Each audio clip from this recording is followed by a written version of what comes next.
Hello, नमस्कार मित्रांनो. M के trader या यूट्यूब चॅनलमध्ये आपलं स्वागत आहे. तर आपण बघूया 19 मार्च म्हणजेच बुधवारी निफ्टीचे ॲनालिसिस करूया. निफ्टीचे काही सपोर्ट बघूया आणि रेजिस्टन्स बघूया.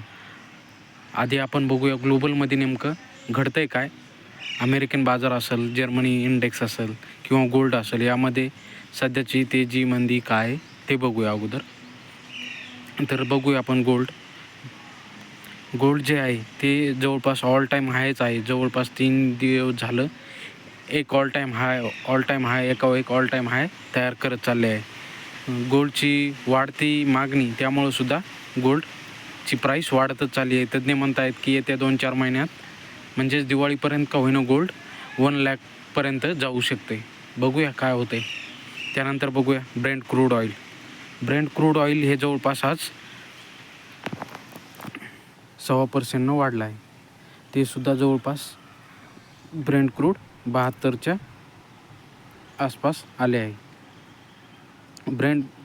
गोल्ड असेल, ब्रेंट असेल, या दोघांमध्ये सुद्धा ह्या वीकमध्ये तेजी दिसते. त्यानंतर बघूया डॉलर इंडेक्स. अमेरिकेचा जो डॉलर इंडेक्स आहे तो कायम घसरत जात आहे. आपल्यासाठी चांगली गोष्ट आहे की डॉलर इंडेक्स पडत आहे. आपला रुपया डॉलरच्या तुलनेत मजबूत होत आहे. बघा, काल जवळपास 86.80च्या आसपास आपला रुपया होता. आज जवळपास 86.56च्या आसपास येऊन पोहोचला आहे. तर आपला जो रुपया आहे, डॉलर इंडेक्स घसरल्यामुळं आपला रुपया डॉलरच्या तुलनेत मजबूत होत चालला आहे. ही चांगली बाब आहे. ही सुद्धा मार्केटसाठी आज पॉझिटिव्ह गोष्ट ठरली आहे. डॉलर इंडेक्स असेल, आपला INR रुपया असेल, मजबूत होत चालला आहे. 10 इयर बॉन्ड यील्ड असेल, UAची जी अमेरिकेची 10 इयर बॉन्ड यील्ड आहे ती आज स्टेडी राहिली. ती म्हणजेच 4.31वर. त्यानंतर इंडियाची सुद्धा बॉन्ड यील्ड 6.75 स्टेडी आहे, जाग्यावरच आहे ती. जर्मनीची जी 10 इयर बॉन्ड यील्ड आहे ती जवळपास आज 1.5%नी वरच्या साईडला मूव्ह केली आहे. त्यानंतर UKची बॉन्ड यील्ड जवळपास 0.5%नी वरच्या साईडला मूव्ह केली आहे. त्यानंतर बघू शकता आपल्या मार्केटमध्ये आज खूप तेजी पाहायला मिळाली. कारण की ग्लोबलीसुद्धा जे मार्केट आहेत, एशियन मार्केट असेल, युरोपियन मार्केट असतील, ते काल क्लोजिंग देतानाच चांगली क्लोजिंग झाली होती. त्यानंतर रात्री अमेरिकेचं मार्केट जे जवळपास 2च्या सुमारास क्लोज होतं ते सुद्धा जवळपास डाऊ जो इंडेक्स आहे ते जवळपास 1%च्या आसपास तेजी पाहायला मिळाली. त्यामुळे आज निफ्टीमध्ये आपल्याला मोठी मूव्ह पाहायला मिळाला. त्यानंतर बघूया आज जी फेडची रेट कट म्हणजेच फेडची जी मंथली जी मीटिंग आहे फेडची, ती आजपासून चालू होत आहे 18 आणि 19. ह्या 2 दिवसाच्या मीटिंगमध्ये जो पॉवरवेल आहे ते आता फेडचे इंटरेस्ट रेट कमी करतात का स्टेडी ठेवतात. तर 90% चान्स आहेत की जे इंटरेस्ट रेट आहेत ते अनचेंज राहतील, म्हणजेच जे आहेत सध्या तेच राहणार आहेत. आणि 10% चान्स आहेत की रेट चेंज म्हणजेच कट होऊ शकतात. फक्त 10% चान्स आहेत.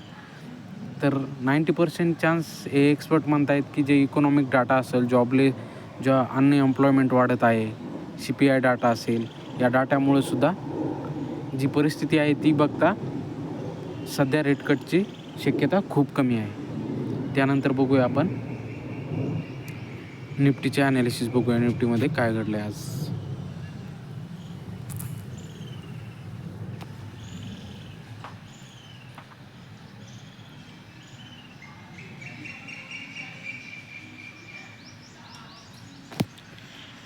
हॅलो मित्रांनो, बघा आज आपली निफ्टी जवळपास 22,600च्या वरी म्हणजेच गॅपडाऊन काल क्लोजिंग झाली होती 22,500च्या आसपास, 22,522च्या आसपास क्लोजिंग झाली होती.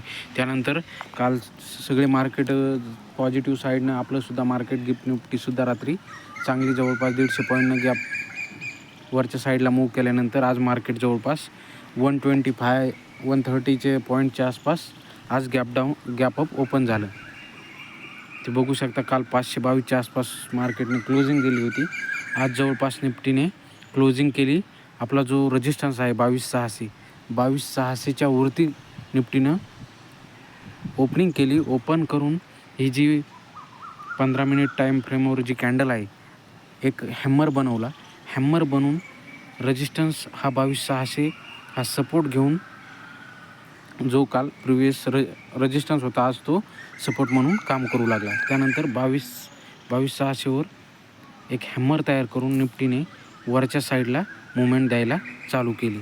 बघू शकता तुम्ही 22,600 हा बघा सपोर्ट 22,600 इथं हॅमर तयार करून निफ्टीने वरच्या साईडला मूव घेतला.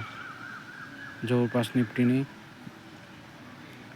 आज 22,800 म्हणजेच जवळपास 350च्या आसपास पॉईंटची मूव केली आहे निफ्टीने. ही चांगली बाब आहे.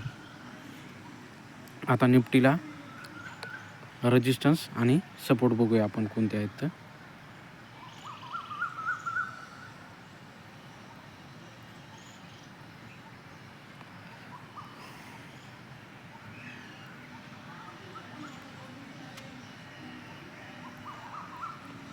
फर्स्ट सपोर्ट राहील आपला निफ्टीला 22,800. 22,800 हा सपोर्ट राहील. जर निफ्टीने 22,800 हा सपोर्ट जर ब्रेक केला काही कारणास्तव तर त्यानंतरचा सपोर्ट हा 22,600 राहील आपला. 22,600कडं मूव करू शकते. त्यानंतर सपोर्ट नंबर 2 राहील. Support number 1 22,800. त्यानंतर सपोर्ट नंबर 2 राहील 22,600. तर रेजिस्टन्स बघूया आता. निफ्टीने जवळपास आज क्लोजिंग दिली 350 पॉईंटनं अप जवळपास दिलेला आहे. तर 22,850च्या आसपास निफ्टीनं क्लोजिंग दिली आहे. त्यानंतर रेजिस्टन्स नंबर 1 राहील आपला डायरेक्ट आता 23,000. 23,000 हा रेजिस्टन्स नंबर 1 राहील निफ्टीसाठी. त्यानंतर रेजिस्टन्स नंबर 2 राहील 23,200. जर US ह्या 2 दिवसाची जी फेडची मीटिंग आहे त्यामध्ये जर मार्केटच्या एक्सपेक्टनुसार जर रेट कट झाले तर 23,200 ही लेवल लवकरच दिसेल आपल्याला मार्केटमध्ये. जर जो पॉवर वेल आहेत ते म्हणतील की बाबा आताचं सध्याचं जो इकॉनॉमिक डाटा आहे तो पूरक नाही आहे रेट कट करायला, नाही का. जे अनएम्प्लॉयमेंट वाढत आहे, जो इकॉनॉमिक डाटा असा हे येत आहे कमकुवत येत आहे, त्यामुळं ते जर असे म्हणले की बाबा ह्या 3 महिन्याच्या नंतरच आम्ही रेट कट करू शकतो म्हणल्यानंतर पुन्हासुद्धा मार्केटवर प्रेशर पाहायला मिळेल. त्यानंतर मार्केट डाऊन साईडला मूव्ह करू शकते. मित्रांनो व्हिडिओ आवडले असल्यास सबस्क्राईब आणि लाईक करा.